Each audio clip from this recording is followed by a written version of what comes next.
이 세상에는 수많은 사람들이 있습니다. 그런데 내가 이 세상에 왜 태어났지? 내가 무엇 때문에 사는 거야? 그래서 그 태어난 목적을 알고 그 목적을 이루며 사는 사람은 대단히 적습니다. 그래서 사람이 이 땅에 태어난 가장 큰 목적은 행복하려고 태어났습니다. 그래서 행복하려고 태어났기 때문에 행복하지 않으면 찾아오는 게 뭐냐면 마음의 공허함이에요. 왜 내 마음이 공허했는지 그러면서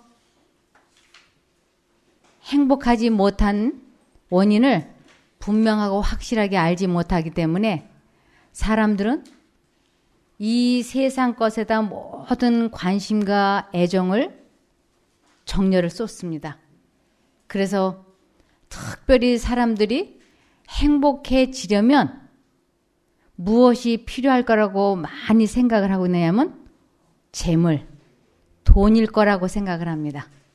그래서 아주 아이들이 어려서부터 엄마 아빠가 무엇에 관심을 많이 기르냐면 이 세상 지식을 가르치는데 아주 집중을 다해서 총력을 다해서 아이들에게 이렇게 이 세상 지식을 얻는데 많이 투자를 합니다.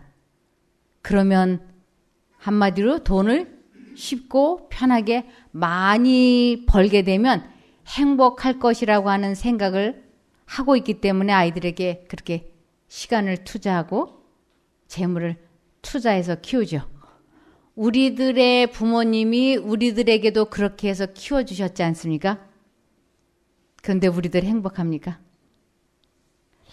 아, 내가 지금 왜 이렇게 되는 거야? 내가 왜 이렇게 사는 거야? 무엇 때문에 내가 지금 이렇게 된 거지?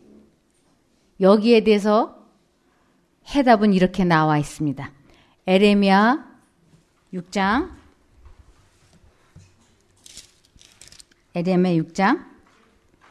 19절입니다. 땅이여 들으라. 내가 이 백성에게 재앙을 내리리니 이것이 그들의 생각의 결과라. 그들이 내 말을 듣지 아니하며 내 법을 버렸음이니라. 네. 우리가 지금 이렇게 된 모든 이유는 결국은 내가 어떤 생각인가를 하기로 마음을 먹어서 그 생각대로 산 결과라고 성경에서는 말씀하고 있습니다. 그래서 하나님께서는 사람들이 꼭 행복하려면 그리고 천국에 가려면 꼭 이것을 해야 돼 하고 말씀을 하셨어요. 이것이 뭐냐면 요한일서 4장 7절과 8절입니다. 요한일서 4장 7절과 8절. 사랑하는 자들아, 우리가 서로 사랑하자.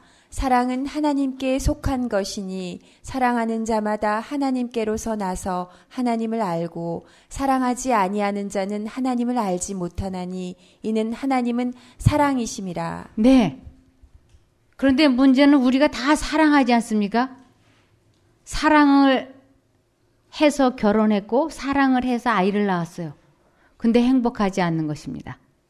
근데 하나님께서는 사랑을 하라고 그러면 행복할 거라고 하나님께서 말씀하시는 사랑과 사람들이 생각하는 사랑이 전혀 다르다고 하는 것을 대부분의 사람들이 모르고 있습니다.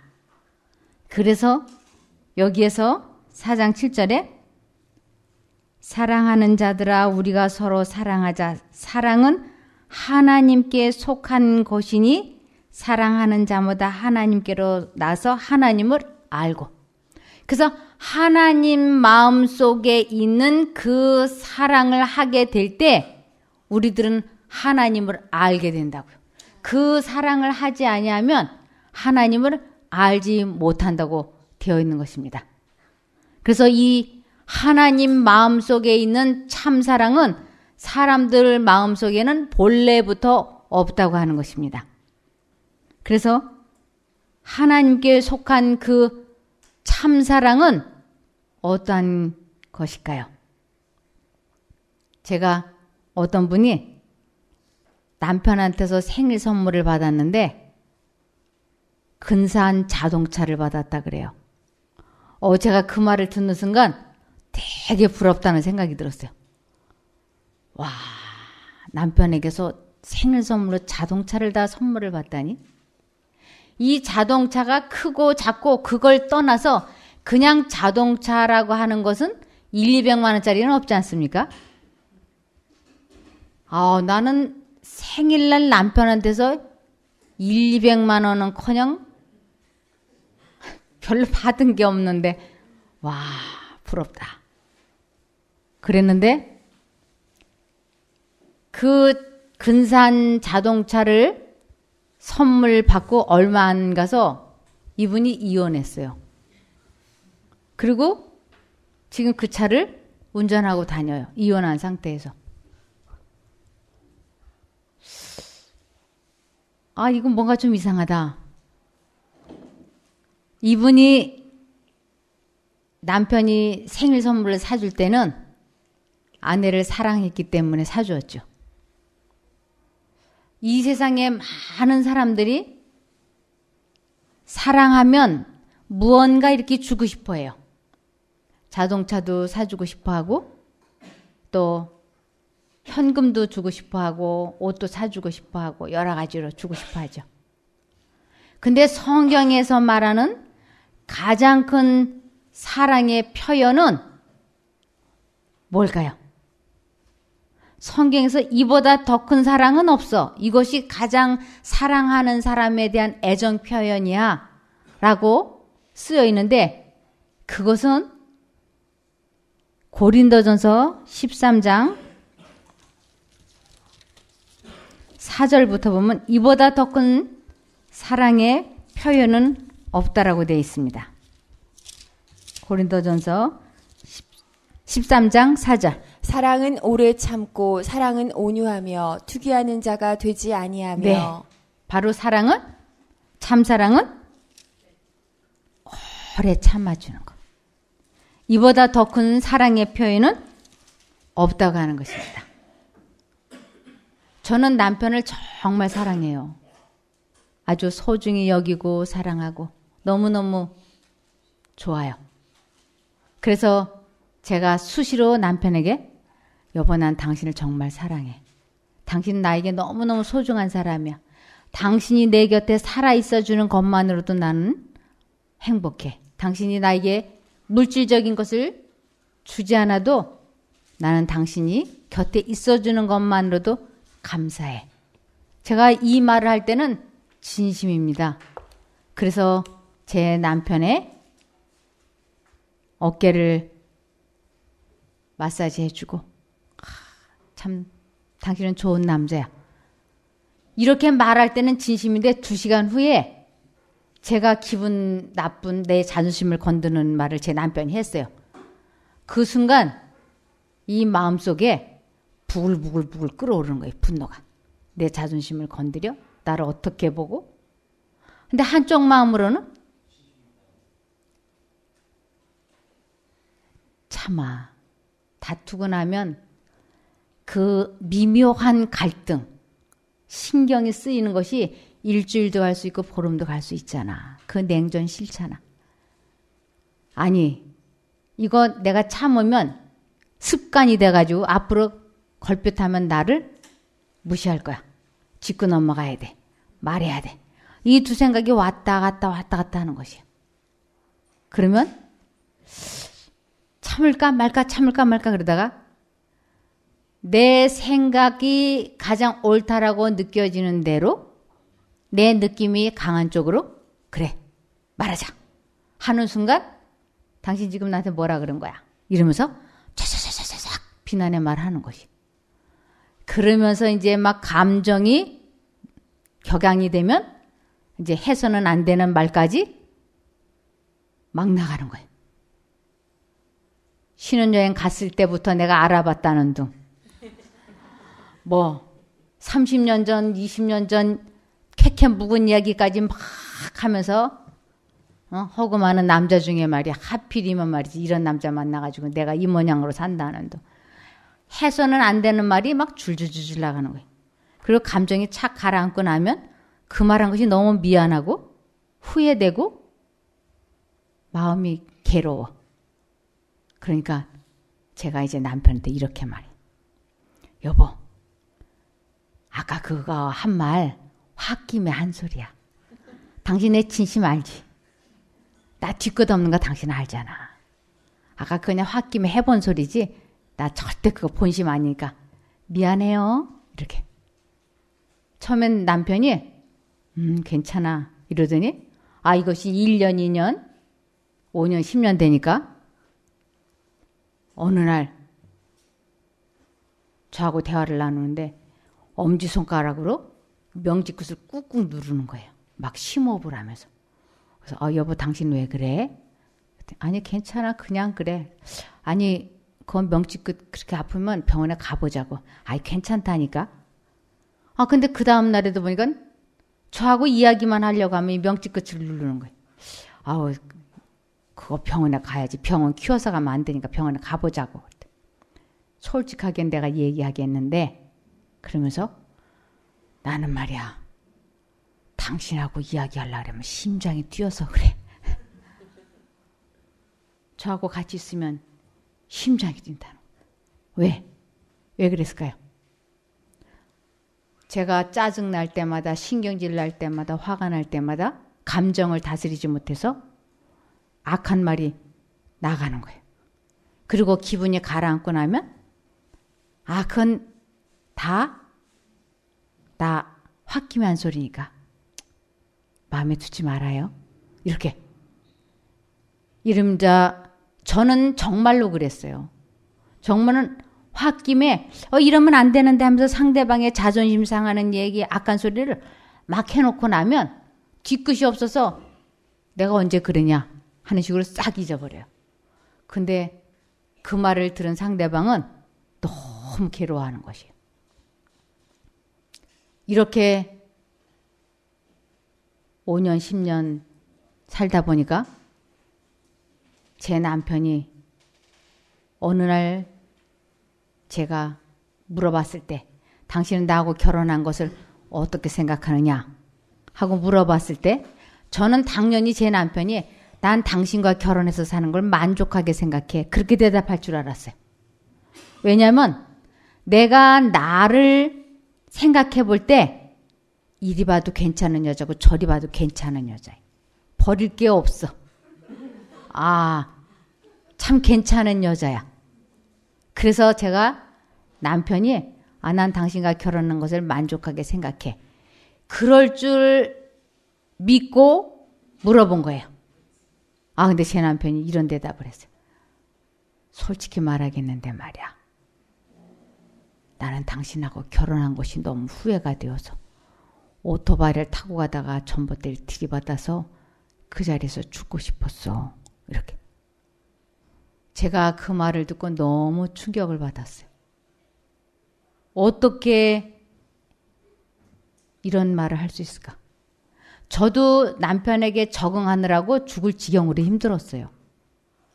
그 성격과 제가 이렇게 맞추기가. 나만 죽을 지경으로 힘든 줄 알았지 상대방이 나로 인해서 이렇게 죽고 싶어 할 만큼 괴로워할 줄은 몰랐어요. 그러니까 내가 어떠한 사람인지를 사실은 내가 모르고 있었던 것이에요. 이리 봐도 괜찮고 저리 봐도 괜찮고 꽤 쓸만한데 왜 나하고 같이 있으면 명치끝이 아프고 왜 심호흡을 해야 될 만큼 숨이 막히는지를 저로서는 알 수가 없었어요. 뭐 때문일까? 그래서 남편에게 물어봤어요. 나의 어떠한 결점이 당신으로 하여금 그렇게 숨이 막히게 괴롭고 힘들게 하느냐? 그것을 말해보라. 그랬더니 제 남편이 그걸 어떻게 일일이 다 말로 해? 그러면서 말을 하지 않는 것이었어요. 그러니 그 말을 듣고도 제가 저를 보니까 그래도 이뻐. 버릴 게 없어. 그래서 제가 하나님 앞에 기도했습니다. 하나님께서 나를 보시는 것처럼 나를 볼 수 있게 도와주십시오. 다른 사람들이 나를 보는 것처럼, 남편이 나를 보는 것처럼 나를 객관적으로 볼 수 있게 해주십시오. 그것을 기도했어요. 그랬더니 그 기도의 응답이 한 달 후쯤 나타났어요. 제가 이제 여기 청학교회를 다니고 있었어요. 그런데 어떤 여자가 서울서 이사를 왔다고 합니다. 근데 그 교회 옆에 그 여자가 이사를 왔는데 저희 시어머니가 그 이사 온 여자가 너무 궁금해가지고 그 이사 온 옆집에 사는 이 집사님에게 물어봤어요. 이 집사님, 서울서 이사 온 그 여집사가 어떤 사람입니까? 그랬더니 그 이 집사님이 대개 며느리 같은 사람이 이사 왔습니다 하고 대답했어요. 그러니까 우리 시어머니가 저한테 서울에서 교회 옆으로 이사 온 여자가 꼭 너 같다고 이 집사가 그러더라. 그래서 제가 그 다음날 교회에 가가지고 그 이사 온 여자를 봤어요. 그랬더니 이 여자가 키가 저보다 10cm가 더 크고 미인이에요.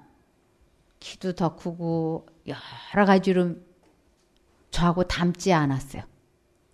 그래서 제 속으로 저희 이 집사가 사람 잘못 봤네.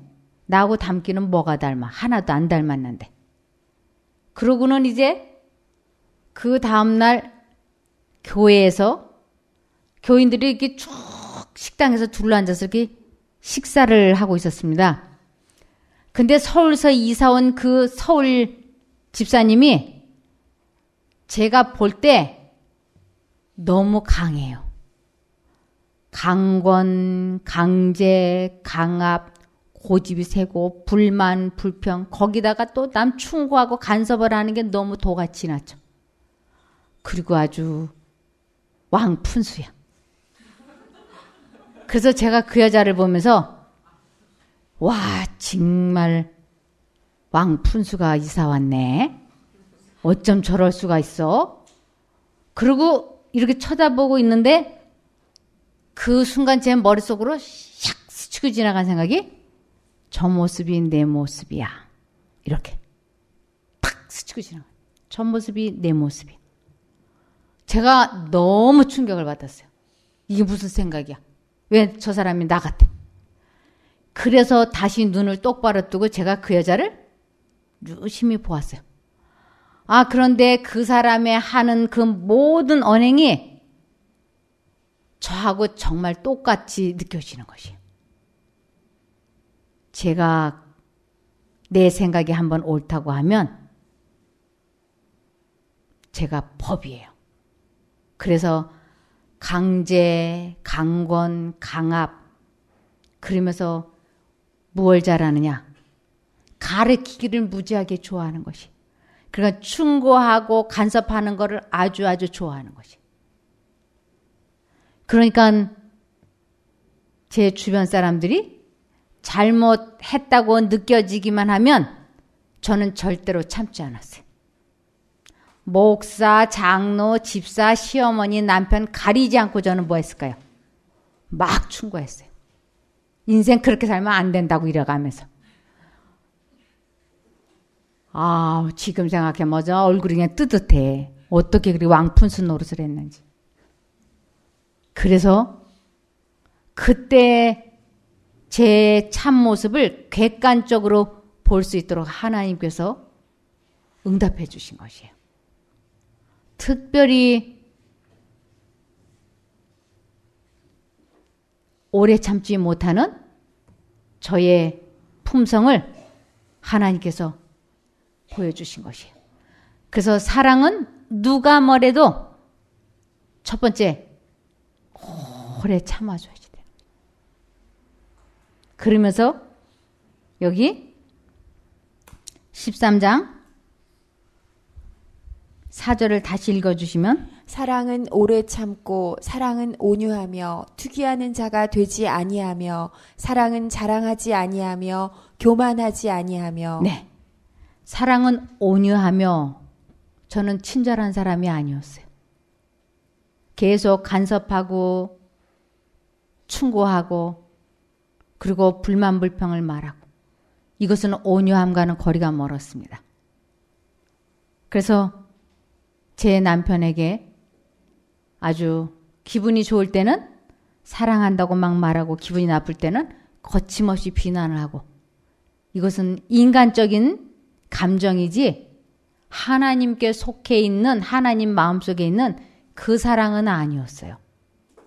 그러면서 또 참사랑은 투기하는 자가 되지 않는다 그랬는데 저는 선천적으로 아주 질투심이 많은 그러한 약점을 타고났습니다. 그래서 별의별 것을 저는 다 질투했어요. 아주 제 남편이 작은 목회자잖아요. 그래서 교회 목회 일을 하게 되면 여기도 지금 남자분들은 이렇게 손에 꼽을 정도잖아요. 7, 80%는 여성들인데 제 남편이 여성들에게 전도할 때 무뚝뚝하게 하겠어요? 이 한 영혼을 전도를 하려면 얼마나 부드럽고 친절하고 자상하게 따뜻하게 대해줘야지 전도가 되는지 여러분들도 아실 거예요. 그런데 저는 결혼한 목적이 첫 번째, 시어머니 안 모시려고 고르고 골라서 막내한테 시집갔어요. 그리고 남편을 교회에 가도록 전도한 이유는 바람 안 피고 술, 담배 안 해서 건강하게 나 잘 보양시키라고, 나 잘 살게 하라고 그 목적 가지고 제가 하나님을 믿으라고 전도를 했지 밤낮 없이 여자들한테 친절하게 해가지고 전도하게 하려고 제가 남편에게 교회 가자 소리 한 것은 아니었어요. 아, 그런데 제 남편이 교회 다니면서부터 바로 가방 들고 돌아다니면서 전도를 하는데 너무너무 제가 질투심이 나는 것이에요. 나한테만 관심을 쏟아야지 되는데, 나한테만 사랑과 관심과 친절함을 나타내야지 되는데 만인의 연인인 거예요. 그러니 제 마음이 막 질투를 괴로운 거예요. 지금은 이러한 면에서 제가 해방이 되었기 때문에, 자유롭기 때문에 이런 걸 제가 말씀드릴 수가 있어요. 그러나 정작 그때 당시는 이것이 해결이 되지 않았기 때문에 자존심이 상해서 누구에게도 내가 질투 때문에 속이 뒤집어져서 살 수가 없다고 그 말을 가장 친한 친구에게도 말할 수가 없었어요. 그리고 또 제 남편이 제가 질투 때문에 얼굴이 막 노래졌다 파래졌다 이러면 나는 하늘을 우러러 부끄러움이 한 점이 없는데 당신이 천성이 천박해서 그렇다고 또 그러면 정말 그 마음이 괴로워서 죽을 지경인 거예요. 그래서 질투, 그런 소리 안 들으려고 질투 안 하는 척 하는데도 얼굴색은 어떻게 돼요? 노랬다 파랬다 해주는 거예요. 질투 안 하려고 그러는데 질투가 되는 거예요. 이게 미칠 지경인 거예요. 아, 질투 안 해야지? 그러면 네 질투가 안 돼야 되잖아요. 그런데 질투 안 해야지 하는데 질투가 나. 이것을 표정 관리를 잘하면 상대방이 속는 줄 알았어요. 그래서 내숭이란 내숭은 제가 다 떨어봤어요. 근데 상대방이 속지 않아요. 당신 그런다고 내가 뭐 질투 안 하는 줄 알 것 같아? 당신 질투해서 속이 다 뒤집어진 거 내가 다 알아. 제 남편이 그러는 거예요. 그러한 나의 심정을 이해를 하고 남편이 좀 덜 친절했으면 좋겠는데 제 남편은 저의 그러한 것 배려를 했는지 안 했는지 모르겠어요. 그러나 하여튼 저는 그때 이 문제로 참 많이 괴로워했어요. 그래서 이불을 뒤집어 쓰고 아주 많이 울고 이것을 극복하기 위하여 온갖 노력을 다해봤지만 제 힘으로는 해결되지 않았어요.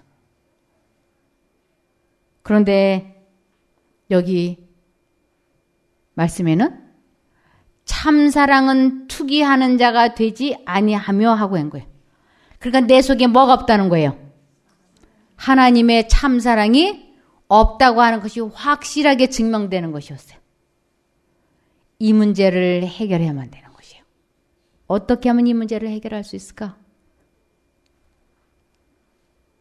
이 문제를 해결해 보려고 온갖 노력을 다해봤지만 사람의 힘으로는 불가능했어요.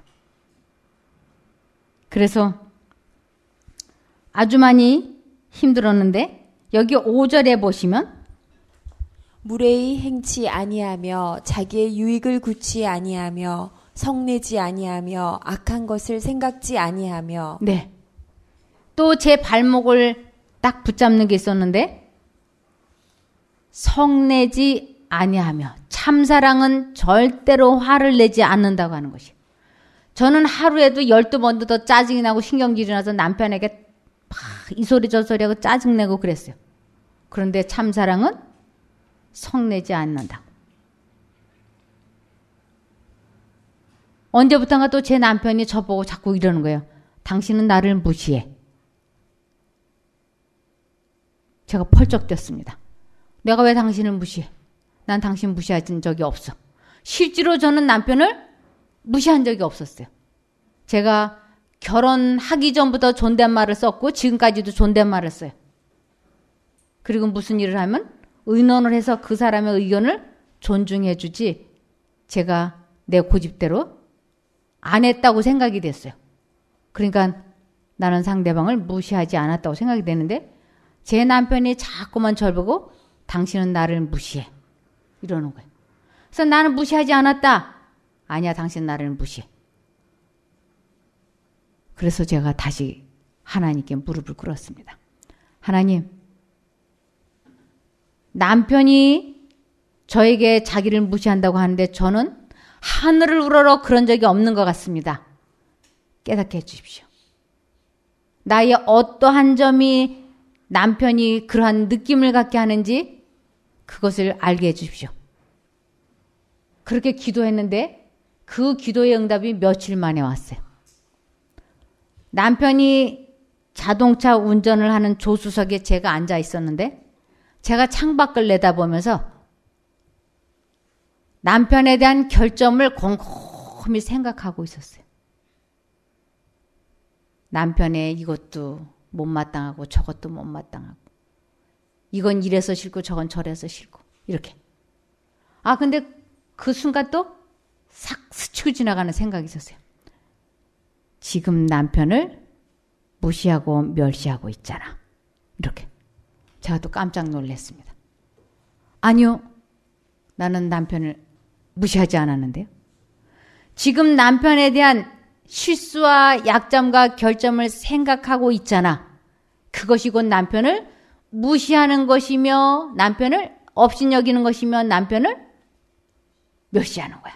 너는 남편을 무시하고 멸시하고 있잖아. 이렇게. 샥 스치고 지나가요. 그 순간 제가 깜짝 놀랐어요. 맞아. 나는 참 많이 남편하고 밥을 같이 먹으면서도 남편에 대한 미운 점, 약점, 결점을 마주보고 앉으면서 밥 먹으면서 그 생각하고 먹어. 그러면서도 저는 남편이 내 생각을 모르니까 내가 자기를 무시했다고 멸시했다고 느끼지 못할 줄 알았어요. 아, 그런데 하나님께서는 너의 생각이 상대방이 다 느끼고 안다고 하는 것을 가르쳐 주신 것이에요. 아, 나의 좋지 않은 생각이 남편을 무시한 것이라면 남편 말이 맞다. 그래서 이제 남편에 대한 가장 큰 사랑의 표현은 뭐부터 통제시켜야 되느냐 하면 남편에 대한 좋지 않은 생각이나 질투심이나 분노가 머릿속에 들어오려고 할 그때 하나님, 저 이런 생각 하지 않겠습니다 하고 굳게 결심을 하고 하나님을 부르기 시작하는 것이에요. 그러면 그 생각과 감정에서 해방되어지는 것을 목숨 바친 참사랑을 했다고 성경에서는 인정을 해주는 것이에요. 그래서 이 목숨 바친 이 참사랑보다 더 큰 사랑은 이 세상에 존재하지 않는다. 성경에 이렇게 나와 있어요. 그래서 사랑은 오래 참고, 사랑은 성내지 아니하며, 사랑은 악한 것을 생각지 아니하며, 투기하지 아니하며, 이렇게 나와 있는 것이에요. 제 남편이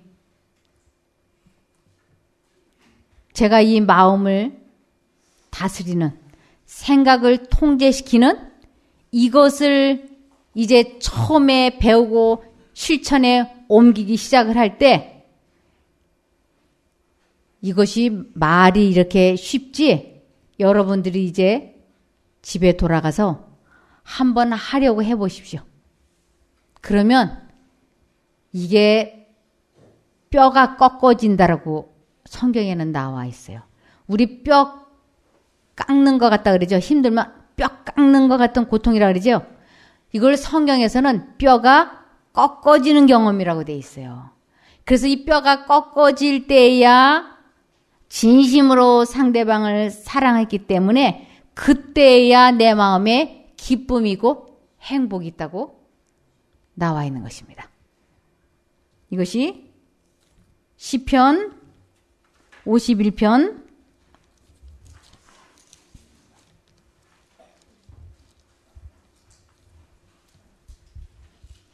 8절에 보시겠습니다. 나로 즐겁고 기쁜 소리를 듣게 하사 주께서 꺾으신 뼈로 즐거워하게 하소서. 네. 꺾으신 뼈가 될 때야 진심으로 그 마음에 행복이 있다고요. 상대방의 약점과 실수와 결점을 곰곰이 생각하고 있으면서 감정이 좋을 때는 난 당신을 사랑해. 그리고 감정이 나쁠 때는 할 소리 안 할 소리 다 해놓고 그건 홧김에 소리니까 마음에 두지 말라고. 이것은 참사랑이 아니고 인간적인 감정이라고 성경에서는 말하고 있는 것입니다. 그래서 가장 가까운 관계를 친구 사이라 그러죠. 그 친구 사이 요한복음 15장 13절 이 세상에서 가장 큰 사랑의 표현, 그거는 생일날 자동차를 사주는 것이 아니고 아주 간단해요. 돈 들어가지 않는 것입니다. 15장 13절에 사람이 친구를 위하여 자기 목숨을 버리면 이에서 더 큰 사랑이 없나니. 네. 자기의 감정을 다스리고 자기의 마음을 다스리는 것보다 더 큰 사랑의 표현은 이 세상에 존재하지 않는다고 하는 것이에요. 그래서 가족을 하나님을 믿는다고 하면서 자기 가족을 돌아본다고 하는 것은 바로 이러한 사랑을 하는 것을 가족을 돌아본다라고 얘기하는 것입니다. 디모데전서 5장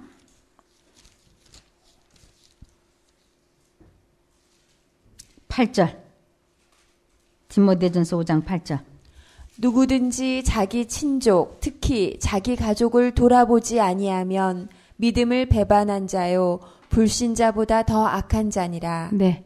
누구든지 자기 친족, 아내는 남편을 위하여 자신의 마음을 다스려야지 되고 남편은 아내를 위하여 자기 마음을 다스리는, 이것이 안 되고 있으면 교회 다니나 마나라는 뜻이에요. 그래서 특히 자기 가족을 돌아보지 아니하면 믿음을 배반한 자여 불신자보다 더 악한 자니라.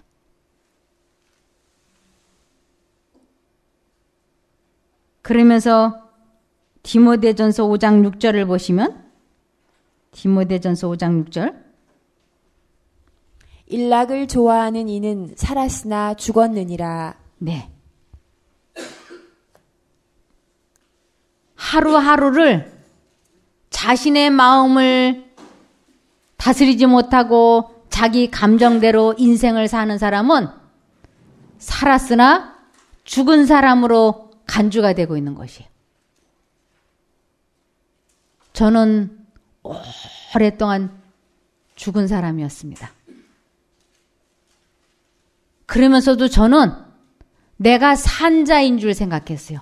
성경에서 산자라고 인정을 받는 것은 자기의 마음을 다스리는 힘을 소유한 사람을 산자라고 얘기하고 자기의 감정이나 마음을 다스리지 못한 자는 죽은 자로 간주를 하는 것이에요. 영적으로 죽은 자. 그래서 요한일서 3장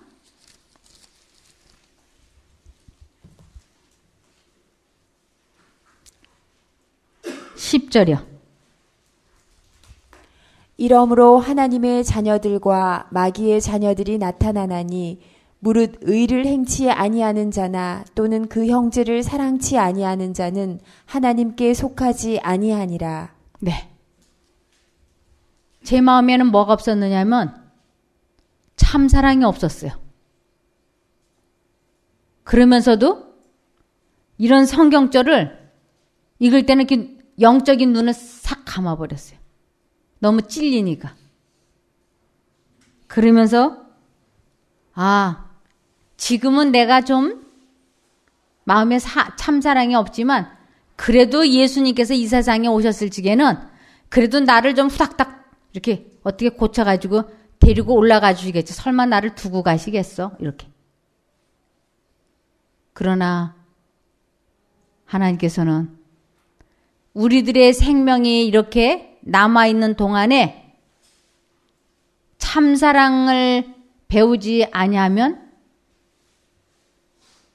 특별히 자기 가족의 실수와 약점과 결점을 생각조차 하지 않는 그러한 사랑을 하지 아니하면 살았으나 죽은 자로 간주를 한다고 하는 것이었습니다. 여기 요한일서 3장 14절을 보시겠습니다. 우리가 형제를 사랑함으로 사망에서 옮겨 생명으로 들어간 줄을 알거니와 사랑치 아니하는 자는 사망에 거하느니라. 네. 이 성경절을 읽는데 제가 등에서 막 진땀이 나는 것이에요. 저는 교회를 오래 다녔습니다. 그러면서 이 목사는 영성이 없어서 싫고 저 장로는 말이 많아서 싫고 이 집사는 이기적이라서 싫고 저 사람은 수다스러워서 싫고 그래서 이 사람은 이래서 잘라내고 저 사람은 저래서 치고 이랬더니 제 마음속에 한 사람도 남아있는 게 없어요. 그리고 누구만 크게 부각돼 보이냐면 나만 잘난 사람으로 보이는 거예요. 그런데 여기 15절에 요한일서 3장 15절에 그 형제를 미워하는 자마다 살인하는 자니 살인하는 자마다 영생이 그 속에 거하지 아니하는 것을 너희가 아는 바라. 네. 하나님의 참사랑을 하지 못하는 사람은 아예 영생 자체가 없다. 이런 뜻이었어요. 그러면서 야고보서 1장 19절과 20절에 보면 야고보서 1장 19절에서 20절에 보면 내 사랑하는 형제들아 너희가 알거니와 사람마다 듣기는 속히 하고 말하기는 더디하며 성내기도 더디하라. 사람의 성내는 것이 하나님의 의를 이루지 못함이니라. 네. 정말로 하나님의 참사랑을 하는 사람은 남의 말을 깊이 경청할 줄 알고, 그리고 자기가 할 말은 상대방에게 희망과 용기를 주는 말, 격려의 말, 칭찬의 말, 그렇지 않은 모든 말들은 마음속에 묻어버려서 불만, 불평, 비난, 험담의 말은 입 밖에 나가지 않게 하는 것. 이것이 하나님을 그 마음에 모시고 살고 있는 사람들의 열매라고 하는 것이었어요. 그러면서 20절에 사람의 성내는 것이 하나님의 의를 이루지 못함이니라. 사랑은 성내지 아니하며, 그래서 사람이 화를 내는 것이 나는 하나님의 참 자녀가 아닙니다라고 하는 공표하는 것과 똑같은 것이었어요. 근데 제가 하루에 12번도 더 짜증을 내고 신경질을 내고 화를 내고 불만불평을 말하고 이러면서도 나는 교회의 집사로 안에 안 맡아본 직책이 없을 만큼 참 많은 직책을 맡아보고, 헌금이란 헌금은 종류대로 다 해보고, 기도란 기도는 새벽기도, 금식기도, 통성기도, 상기도, 철야기도 다 해봤어요. 그런데 제 마음에 뭐가 없느냐 하면 하나님의 참사랑이 없어요. 그래서 남편의 실수와 약점과 결점을 참아줄 수가 없는 것이에요. 잘못했다고 여겨지면 어김없이 화를 내면서 책망하고 간섭하고, 그것이 얼마나 큰 죄인지, 그거는 죄라고 분명히 성경에 나와 있는 것이었습니다. 그런데 문제는 이러한 것이 죄인 줄 이제 깨달았는데, 이제는 간섭하지 아니하고 화내지 아니하고 질투하지 않고 마음을 잘 다스리고 생각을 통제시켜서 정말 예수님처럼 나도 사람을 사랑하고 싶은데 이걸 어떻게 그렇게 해야 하는지를 알 수가 없는 것이.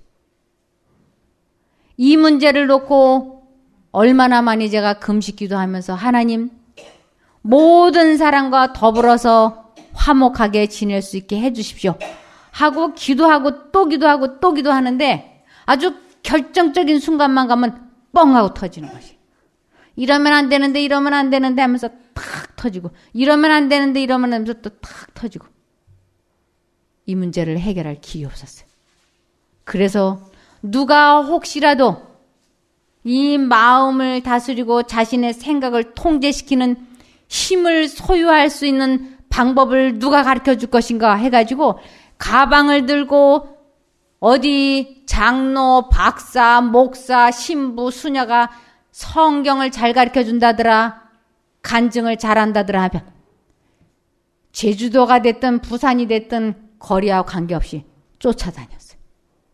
그런데 들을 때는 그럴듯했는데 집에 돌아오면 하루 이틀은 뭔가 좀 되는 듯 하는데 3, 4일이 지나고 일주일이 지나면 다시 원위치 되는 것이에요. 그러면 또 다시 찾아오는 것이 마음의 공허함.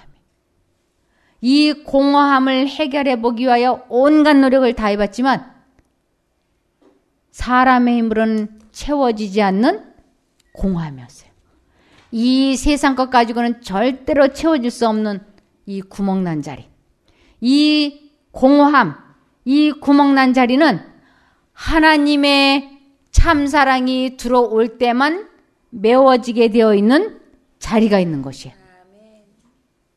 내일은 이 구멍난 자리를 어떻게 하면 하나님께서 채워주시는지 그 방법을 알려드려서 자신의 마음을 다스리고 생각을 통제시켜서 잡념이 없이 사는, 진심으로 하나님과 하나가 되는 방법을 알려드리고 오늘은 여기에서 말씀을 마치겠습니다. 하늘에 계신 저희들의 아버지 하나님, 저희들 하나님의 참사랑이 어떻게 하는 것인지 알 수 있게 도와주심을 감사드립니다.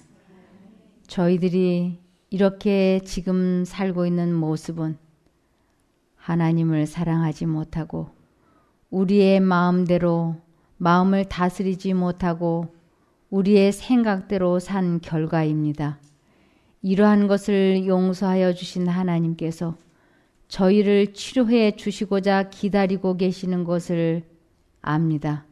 하나님께서 치료하시는 그 치료를 경험할 수 있도록 저희 자신을 하나님께서 저희를 보시는 것처럼 사람들이 우리 자신을 보는 것처럼 객관적으로 자신을 볼 수 있게 도와주시옵소서. 진심으로 사람을 사랑하는 저희가 되게 도와주시옵소서. 하나님께서 참사랑을 할 수 있게 도와주실 때에만 오래 참고 상대방의 악한 것을 생각지 아니하고 어떠한 경우에도 화를 내지 않는 그러한 참사랑을 할 수 있사오니 하나님 도와주시옵소서. 그러한 참사랑을 하게 되므로 마음이 편해지고 그 하늘의 평강이 우리를 치료하게 하시고 이것을 체험하게 될 때 이 세상의 경제적인 문제까지도 해결해 주실 것을 믿사오니 꼭 축복하여 주시옵소서. 예수님 이름으로 감사드리며 기도드리옵나이다. 아멘.